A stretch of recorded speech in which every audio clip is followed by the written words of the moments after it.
Hello friends, my self सी नवीन शर्मा। और आज इस वीडियो में हम देखेंगे आईसीआईसीआई बैंक लिमिटेड के दिसंबर 2023 के जो क्वार्टर का रिज़ल्ट अनाउंस हुआ है उसके बारे में हम डिस्कस करेंगे।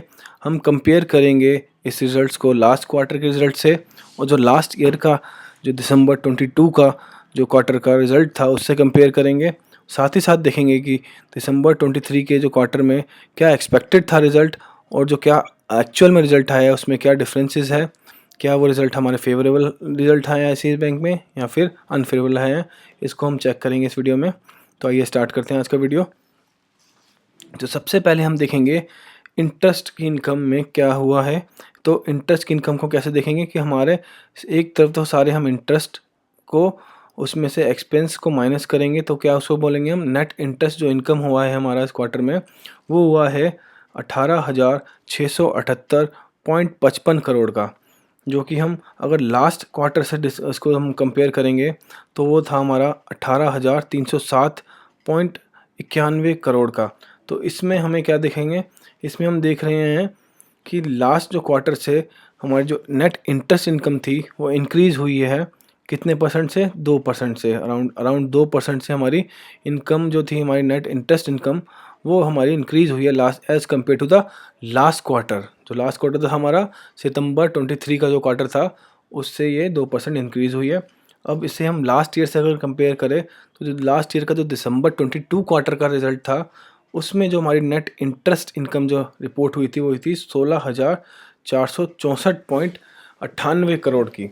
तो उसके हिसाब से देखा जाए तो लास्ट जो ईयर के हिसाब से कंपेयर करा जाए तो एक काफ़ी अच्छा एक ग्रोथ मानेंगे इसमें। 13 ऑलमोस्ट 13.5% की ग्रोथ हुई है यहाँ पे हमारी नेट नेट इंटरेस्ट इनकम में as compare to the last year.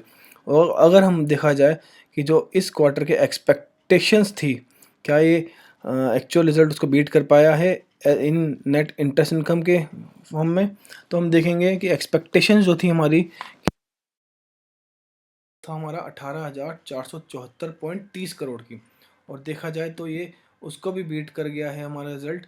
जो नेट इंटरेस्ट इनकम थी हमारी एक्सपेक्टेशन को भी बीट कर गई है, और इसने सरप्राइज़ दे दिया है, एक पॉजिटिव सरप्राइज़ दिया है 204.25 करोड़ का। मतलब 204.25 करोड़ का एक हम बोलेंगे कि एक्सपेक्टेशन से भी अबोव अबोव एक्सपेक्टेशंस रिजल्ट आया है।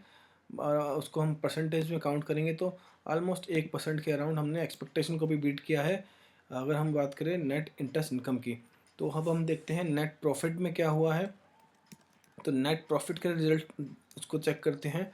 तो उसमें भी अब जो हमने रिपोर्ट किया है नेट प्रॉफिट वो किया है 10,271.54 करोड़ का, जो कि लास्ट अगर क्वार्टर से कंपेयर करें तो वो तब था हमारा 10,261 करोड़ का। तो उसमें भी हम हल्की सी स्लाइड ग्रोथ देखेंगे। इसमें हम बोलेंगे कि ज़्यादा ग्रोथ नहीं हुई लास्ट क्वार्टर की कंपेयर से नेट प्रॉफिट में, बट थोड़ी सी ग्रोथ देखेंगे, 0.10% की ग्रोथ हुई है।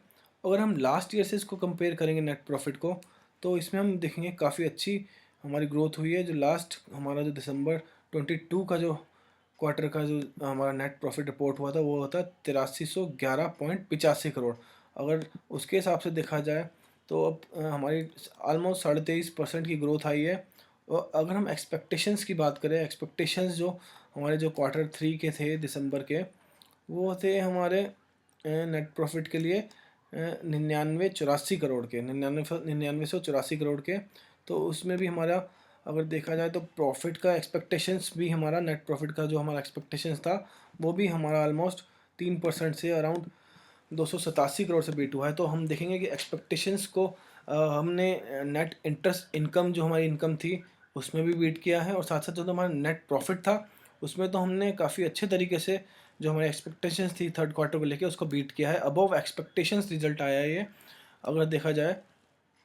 चलिए हम कुछ एनपीएस की बातें भी कर लेते हैं, इस क्वार्टर में क्या एनपीए रिपोर्ट हुए हैं। तो एनपीए की बात करते हैं आइए हम। तो एनपीए में जो हम देखेंगे वो देखेंगे पहले ग्रॉस एनपीएज और उसके बाद नेट एनपीएज। बेसिकली एनपीएज क्या होते हैं? एनपीएज जो भी बैंक के एसेट्स होते हैं, जो भी मतलब कि बैंक जो लोन देता है वो उसके लिए एसेट्स होते हैं।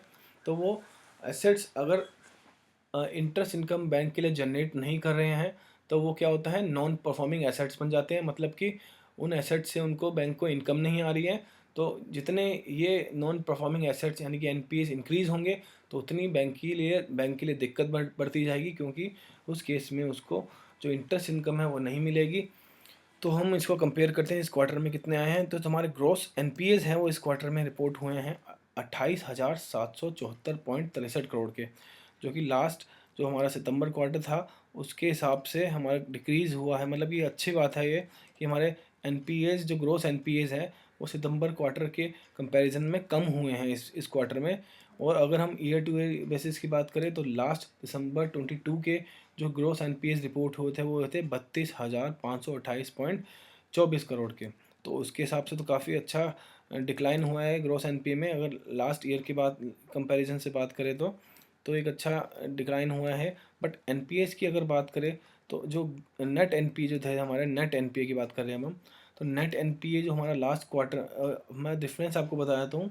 जो नेट एनपीए होते हैं उसका हम कैसे निकालते हैं, जो ग्रोस एनपीएज में से अगर हम अपने जो प्रोविजनिंग करते हैं जो banks as per the RBI regulations उसको माइनस करते हैं, और साथ ही साथ कुछ रिकवरीज अगर उस लोन से होती है तो उसको माइनस अगर करते हैं, कुछ इंश्योरेंस कंपनी से रिकवरी होती है उसको माइनस करते हैं, तो वो हमारे क्या होते हैं, नेट एनपीए कहलाते हैं। मतलब कि नेट कितना हमारा एनपीएस है after deducting the provisions and the recoveries from the insurance companies etcetera. So उसको हम नेट एनपीए बोलते हैं। तो नेट एनपीए जो देखेंगे वो थोड़े से हमारे स्लाइटली इंक्रीज़ हुए हैं इस क्वार्टर में। जो हमारे लास्ट क्वार्टर में नेट एनपीए जो सितंबर क्वार्टर में डिक्लेयर होते वो थे 5,046 करोड़ के अराउंड, जो कि अब 5378.48 करोड़ हो गए हैं। मतलब कि ये हमारा बोलेंगे एक थोड़ा सा हल्का सा इस क्वार्टर में एक नेगेटिव सा पॉइंट दिखता हुआ कि जो नेट एनपी है वो लास्ट क्वार्टर से थोड़े से इंक्रीज़ हुए हैं हमारे। बट अगर ईयर टू ईयर बेसिस की बात करें तो जो हमारा लास्ट दिसंबर 22 का नेट एनपीए रिपोर्ट हुए थे वो थे 5651.22 करोड़ के। उसके हिसाब से तो हम देखेंगे कि हमारा जो नेट एनपीए है वो लास्ट ईयर के कंपैरिजन में कम हुआ है, वो अच्छी बात है हमारी। तो हमने देखा कि आईसीआईसी बैंक के रिज़ल्ट को हम अगर इसको पॉइंट करें तो ऐसे रिज़ल्ट अपने हिसाब से अच्छे आए हैं। तो इसे हम देखेंगे कि मार्केट इसमें कैसे रिएक्ट करती है, क्योंकि मार्केट ने over the last 2-3 months ICI bank ने काफ़ी अच्छे रिटर्न्स दे चुका है आईसीआई बैंक। तो अब देखने वाली बात है कि क्या मार्केट और इस रिज़ल्ट को देख के और बूम में जाती हैं या फिर अब ये यहीं से डिक्लाइन लेने की तैयारी कर रही है। क्योंकि अगर हम देखेंगे तो मार्केट ने तो काफ़ी अच्छा मूव 3 महीने के अंदर दे चुकी है आईसीआई बैंक लिमिटेड। चलिए, thank you for watching my video.